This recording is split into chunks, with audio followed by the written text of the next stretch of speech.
Bana, mambo vipi guys? It's another time tunakutana tena katika uwanja wa mazoezi na uweze kujua ni vitu gani ambavyo vinaendelea. Pembeni yangu ni kocha ambaye anahakikisha Fountain Gate tunatembea vifua mbele huko ambapo tunakutana. Nimekutana na compliments nyingi sana kocha. Congratulations by the way. Shukrani. Asante sana Maria. Yes. Unaendeleaje kocha? Na tunaona tulipata break ya siku 5 lakini pia tumerejea. Hebu tuambie pengine likizo ilikuwa vipi? Eid Kwanza kubwa ni kumshukuru Mwenyezi Mungu kwa baraka zake, ametujalia tena tumerudi kwenye uwanja wetu wa mazoezi au kwenye kazi yetu. Tuko happy kama jinsi tulivyosherehekea sikukuu ya Eid. Tulifurahi sana kwa likizo tulioipata, kwa hiyo tumshukuru Mwenyezi Mungu pamoja na viongozi wetu kutujalia kwenda kushare sikukuu kama hizi pamoja na familia zetu. Kwa hiyo naamini mimi pamoja na wachezaji tuko happy na tunawashukuru sana kwa hilo waliloliona na Mungu awazidishie pale walipotoa. Amina.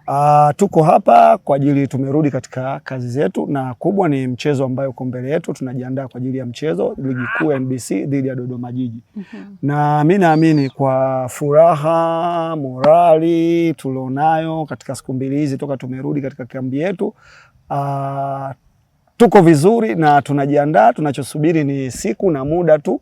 Na kikubwa zaidi ni wale wachezaji ambaye hatukuwatumia katika mechi za Mbeya City pamoja na Mashujaa, tayari wamesharipoti kwa maelekezo ya dokta na wako tayari kwa ajili ya mchezo wa Dodoma Jiji. Kwa hiyo ni faraja kwangu kama mwalimu kuona backup nzuri kama hiyo akina Isa Abushiri na wengine ambaye inaweza kanipa mimi credit katika mchezo ambaye uko mbele yangu. Sawa, naweza nikasema tunapata mafanikio makubwa sana mbele ya Coach Laizer. Lakini pia kocha, tukiangalia mpaka sasa hivi tumecheza mechi 16 za NBC Premier League, tumebakiza mechi 14. Mbele yetu wapo Dodoma Jiji. Baada ya hapo tunabakiza mechi 13. Tunajiandaa vipi katika mechi zetu hizi 14? Ni kweli Maria, lakini mafanikio ni makadirio ya Mwenyezi Mungu. Kwa hiyo sio ya Laizer, ni Mwenyezi Mungu kaijalia Fountain Gate kupitia Mohamed Laizer. Kwa hiyo tunamshukuru Mwenyezi Mungu kwa hicho alichokijalia, lakini ni ukweli tumeshacheza michezo 16, tumekusanya pointi 16. Ukiangalia kwenye table hatuko kwenye nafasi nzuri.